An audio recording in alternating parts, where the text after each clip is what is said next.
আমার মিষ্টি বন্ধুরা, দিদিকে সাপোর্ট করার জন্য অসংখ্য ধন্যবাদ। এটা কি দেখতে পাচ্ছ? কি বলো তো? ডুমুর। ডুমুরের উপকারিতা নিশ্চয়ই সবাই জানো। বানিয়ে নেবো ডুমুরের কোপ্তা। চলো ডুমুরটা দেখো, ডুমো ডুমো করে কেটে নিলাম। ভালো করে চটকে ধুয়ে নিয়ে একটু লবণ হলুদ দিয়ে ভাপিয়ে নেব। তারপর ওটাকে মিক্সি করে নেব।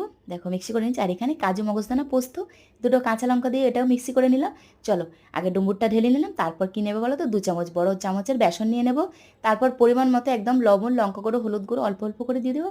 আর বেকিং পাউডারটা দেখো একদম ছোটো হাফ চামচ দিয়ে ভালো করে ফেটে নিয়ে সাদা তেলের মধ্যে ছেড়ে দিয়ে দিই। চলো বড়ার মতোই ভাজা হয়ে গেছে। একটু তেজপাতা, সামান্য পরিমাণ আদা জিরে দিয়ে দিয়েছি, নেড়ে চেড়ে টক দইটা 1 বাটির মতো দিয়ে দেবো। তারপর ওর মধ্যে পরিমাণ মতো লবণ, লঙ্কা গুঁড়ো, হলুদ গুঁড়ো দিয়ে দেবে। দিয়ে একটু নেড়ে চেড়ে জল ঢেলে দেবে। চলো ফুটে গেছে। এবার ওর মধ্যে বড়াগুলো দিয়ে দিলাম। তারপর কী দেবে বলো তো? ওই মিক্সি করা পোস্ত, 1 চামচ চিনি, নামানোর আগে গরম মশলা দিয়ে নামিয়ে নেবে। চলো কেমন হয়েছে ভিডিওটা? অবশ্যই দিদিকে একটা ছোটো করে সাবস্ক্রাইব, লাইক করো, পাশে থেকো, পাশে তো আছো। চলো টাটা, বাই বাই, সবাই খুব ভালো থেকো।